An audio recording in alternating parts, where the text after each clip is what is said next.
Hello friends, नमस्कार। Fitter friend में मैं आनंद आप सभी का हार्दिक स्वागत करता हूं। दोस्तों, आज का अपना टॉपिक है माइक्रोमीटर। माइक्रोमीटर से आप समझ रहे होंगे कि माइक्रोमीटर का अर्थ होता है माइक्रो यानी सूक्ष्म, माइक्रो यानी सूक्ष्म, मीटर यानी मापने वाला, यानी सूक्ष्म माप लेने वाला एक यंत्र, वो अपना क्या कहलाता है? माइक्रोमीटर।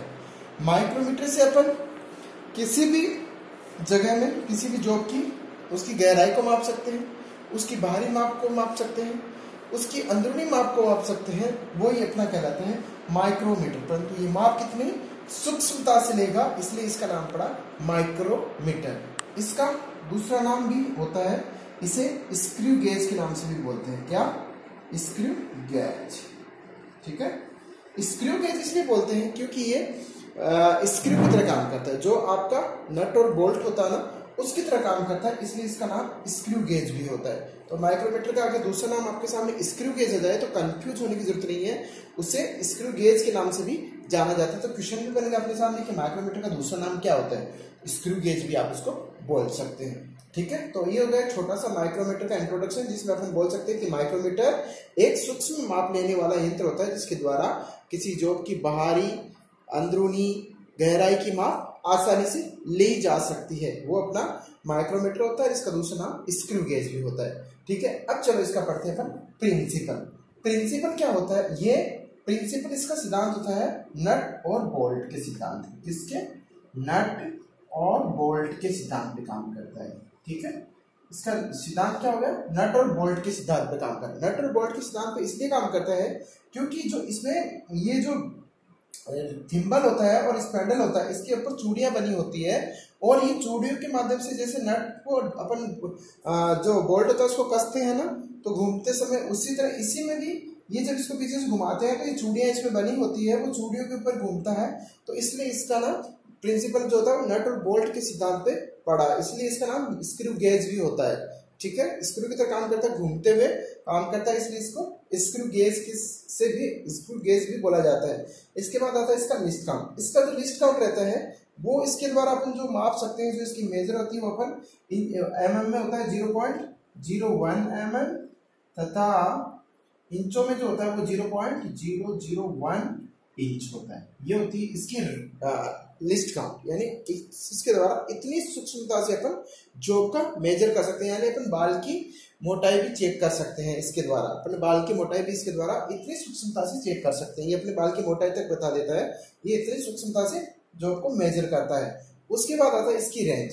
ये माइक्रोमीटर जो होते हैं ये मतलब अलग अलग रेंज में बाजार में उपलब्ध होते हैं। जैसे इसकी जो रेंज होती है वो इस तरह मिलती है अपन को, 0 से 25 होता है, फिर 25 से 50 होता है, 50 से 75 होती है, और 75 से 100 तक होते हैं। उससे भी ज्यादा रेंज में ये माइक्रोमीटर बनाए जाते हैं। तो अपन अलग अलग रेंज की माइक्रोमीटर की डिमांड करेंगे। जब भी अपन को बाजार से माइक्रोमीटर खरीदना है, अपन को पता होना चाहिए कि अपनी जॉब की कितनी मेजर है, तो अपन उसकी रेंज के अनुसार अपने माइक्रोमीटर बाजार से परचेज करेंगे। ये इसकी रेंज हो गई। अब आते हैं इसका टाइप्स। माइक्रोमीटर टाइप्स में बहुत प्रकार के होते हैं। ठीक है। जैसे आउटसाइड माइक्रोमीटर होता है, इनसाइड माइक्रोमीटर होता है, डेप्थ माइक्रोमीटर होता है, स्क्रू पिच माइक्रोमीटर होता है, बहुत सारे होता है आपके माइक्रोमीटर, जो अलग अलग टाइप से अपन आगे अब विस्तार से उनको पढ़ेंगे। तो अपने सामने यहाँ पे जो आपके सामने मैंने एक डायग्राम बनाया है, ये अपना जो माइक्रोमीटर होता है वो कहलाता है अपना आउटसाइड माइक्रोमीटर, यानी किसी जॉब की बाहरी माप लेने वाला यंत्र। आउट यानी बाहरी, साइड यानी की तरफ से, माइक्रोमीटर यानी मेजर करना, यानी बाहरी माप लेने वाला माइक्रोमीटर। ठीक है। आउटसाइड माइक्रोमीटर हिंदी में बाहरी माप लेने वाला माइक्रोमीटर भी बोला जाता है। तो अपन सबसे पहले इसी की चर्चा करेंगे। तो चलो अपन सबसे पहले इसी माइक्रोमीटर की विस्तार से चर्चा करें, जो अपना पहला आउटसाइड माइक्रोमीटर, जो इसके टाइप्स में आता है। ठीक है। तो आपके सामने यहाँ पे मैंने एक माइक्रोमीटर बनाया है, आप देख सकते हैं ये आउटसाइड माइक्रोमीटर है। इस आउटसाइड माइक्रोमीटर में मैंने यहाँ पे सबसे पहले इसका इंट्रोडक्शन दिया। ठीक है। इंट्रोडक्शन, ये बाहरी माप कर लेने काम आता है हमेशा, इसलिए इसको आउटसाइड माइक्रोमीटर बोला गया है। ठीक है। तो अपन सबसे पहले इसके पार्ट्स के बारे में चर्चा कर लेते हैं। इसमें क्या होता है, आप यहाँ पे यहाँ से शुरुआत करते हैं। इसमें क्या होती है, एक एंगल बनी होती है। जो टंगस्टन कार्बाइड की टिप लगी होती है,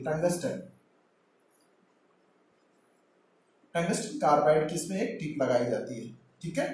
और हार्ड स्टील की भी बनी होती है। टंगस्टन कार्बाइड की इसलिए बनाई जाती है इसकी टिप, क्योंकि ये टिप जो होती है कहलाती है आगे वाला जो हिस्सा, ये टिप होती है टंगस्टन कार्बाइड की बनी होती है, और इसका स्पेंडल होता है, इस पे भी एक टंगस्टन कार्बाइड की टिप बनी होती है। ये टिप इसलिए बनाई जाती है क्योंकि जब बार बार इसके बीच में अपन जॉब को मेजर करेंगे तो ये वाला पॉइंट घिसने का डर बना रहता है, जिससे क्या होता है इसकी त्रुटि आने की संभावना बनी रहती है इसमें। तो इसी त्रुटि से या इसको घिसने से बचाने के लिए ही अपन इस पे टंगस्टन कार्बाइड की टिप लगाते हैं। तो ये होती है इसकी एनविल, इस पार्ट को क्या बोलते हैं एनविल। और जो ये पूरा पार्ट देख रहे हैं ये वाला हिस्सा, ये पूरा जो यू शेप में बना होता है, यू आकार में, किस आकार में, ये कहलाता है इसका फ्रेम, ठीक है।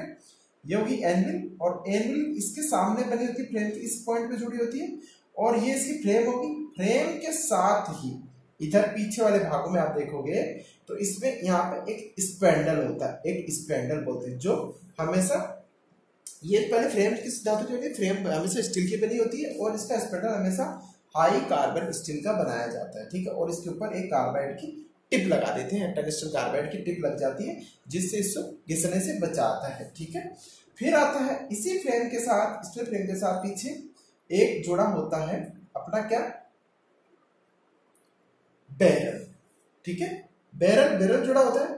इस बैरल को अपन दूसरा नाम स्लीव भी बोलते हैं, बैरल और स्लीव, इसको स्लीव और बैरल बोला जाता है। फिर इस बैरल के साथ आगे यहाँ पे थिम्बल जुड़ा होता है, ये अपना थिम्बल हो गया, ये पूरा भाग यहाँ से लेकर यहाँ तक थिम्बल कहलाता है, ये थिम्बल हो गया। थिम्बल के बाद में यहाँ के पीछे इसमें जुड़ा होता है रेचेट स्टॉक होता है। और यहाँ पे इस स्पेंडल के पीछे जो को मेजर कर लेते हैं, उसके बाद में यहाँ पे लॉकिंग करने के लिए एक स्क्रू बना होता है, जिसे लॉकिंग स्क्रू कहा जाता है, ठीक है। फिर ये स्लीव और बैरल होती है, इसके ऊपर एक स्केल बनाई जाती है जो अलग अलग रेंज की होती है, 0 से 25 तक की, ये 0 से 25 तक की रेंज का माइक्रोमीटर है। तो इसमें 0 से लेकर 25 mm तक माइक्रोमीटर, जिसमें 1 mm और आधा mm दोनों निशान बने होते हैं, ठीक है।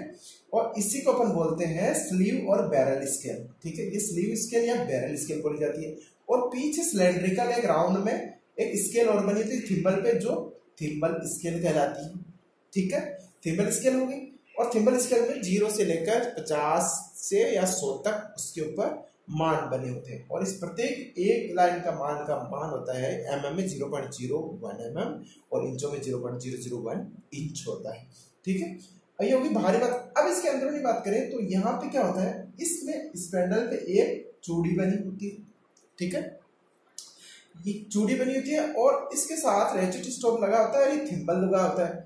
जब इस थिम्बल को घुमाते हैं तो ये स्पेंडल बाहर आता है, क्योंकि इसके रेचेट स्टॉक और ये दोनों आपस में जुड़े रहते हैं। जब आप इसे घुमाओगे तो ये अंदर आएगा बाहर निकलेगा, जॉब की साइड के अनुसार अंदर आएगा बाहर निकलेगा, इसको घुमाने थिम्बल को। तो इसमें एक चूड़ी बनी होती है जो 0.5 mm की थ्रेड बनी होती है इसकी, ठीक है। और फिर इसके साथ रेचेट स्टॉक होता है। इस रेचेट स्टॉक का काम क्या होता है, जब आप इसके बीच में जॉब को मतलब लगा दोगे और रेचेट स्टॉक को पकड़ के धीरे धीरे घुमाओगे तो एक जो जब स्लीव एनविल और स्पेंडल टच हो जाता है तो उसके बाद में एक समान दाब, यानी ज्यादा लोड ना पड़े उसको आने के बाद में ये फ्री हो जाता है। यानी रेचेट स्टॉक का मुख्य कार्य होता है कि एक समान दबाव सुनिश्चित करना, यानी एक लिमिट में दबाव देता है, समान दबाव, यानी ज्यादा न तो कम देगा न, जब भी इसका समान दबाव होगा एक लिमिट के बाद में ये फ्री हो जाता है, ये काम करना बंद कर चढ़ चढ़ की आवाज करती है, इसलिए इसका नाम रेचेट स्टॉक पड़ा, ठीक है। ये हो गए इसके पार्ट्स की इंट्रोडक्शन, समझ में आ गई होगी। तो ये अपना कौन सा माइक्रोमीटर है, आउटसाइड माइक्रो, जो बाहरी माप लेने के लिए काम आता है, ठीक है। ये इसके पार्ट्स थे जो मैंने आपको बता दिए, anvil, spindle, locking screw, barrel scale, sleeve और बैरल, फ्रेम। फिर इसमें एक बीच में डेटम लाइन भी होती है जो सीधी लाइन खींची होती है, आप देखे होंगे, ये भूल गए अपन, इसको अपन डेटम लाइन बोलते हैं, जो बीच में एक लाइन खींची होती है इसको डेटम लाइन बोलते हैं। इसी डेटम लाइन से इसकी थिम्बल स्केल की और इसकी लाइन का आपस में मिला के शून्य त्रुटि भी चेक कर सकते हैं। फिर होता है इसका थिम्बल होता है, फिर नर्लिंग, इस पे नर्लिंग बनी होती है। नर्लिंग का कार्य होता है आप इसको पकड़ के आसानी से घुमा सकते हो, यानी इससे फिसलन नहीं होगी, आराम से इसको पकड़ के आप घुमाने का कार्य कर सकते हो। रेचेट स्टॉक पे भी नर्लिंग की होती है, फिर थिम्बल स्केल और रेचेट स्टॉक। अब इसकी शून्य त्रुटि कैसे चेक करेंगे, इसकी शून्य त्रुटि चेक करने का तरीका ये होता है कि जब इसकी स्पेंडल और एनविल आपस में घुमा के मिला देंगे और इसकी जीरो लाइन, ठीक है। इसकी जीरो लाइन और इसकी डेटा लाइन आपस में जब सिद्ध में है तो इसमें कोई त्रुटि नहीं है।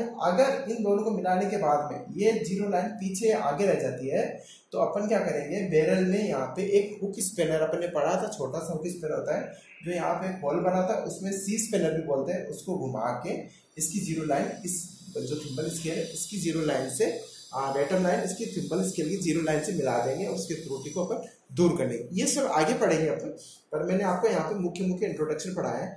तो ये अपना पूरा हो गया माइक्रोमीटर का एक छोटा सा इंट्रोडक्शन। आगे हम इसके मतलब और विस्तार से इसका लिस्ट काउंट सीखेंगे, इसका लिस्ट काउंट क्या होता है, ठीक है। तो आज के लिए माइक्रोमीटर में दोस्तों बस इतना ही। अगर कोई आपको इसमें कोई त्रुटि दिख रही है या आपको कुछ समझ में नहीं आया है तो आप मुझे फीडबैक के माध्यम से भी आसानी से पूछ सकते हैं। तो ये था अपना माइक्रोमीटर का एक छोटा सा इंट्रोडक्शन। अगर आप हमारे चैनल पर नए हैं तो आप मेरे चैनल को लाइक करें, शेयर करें, सब्सक्राइब करें, साथ ही बेल आइकन के बटन को जरूर प्रेस करें जिससे मेरे लेटेस्ट वीडियो आपको सबसे पहले मिलते रहे। तो मिलते हैं दोस्तों माइक्रोमीटर के साथ अगले वीडियो में, तब तक के लिए धन्यवाद।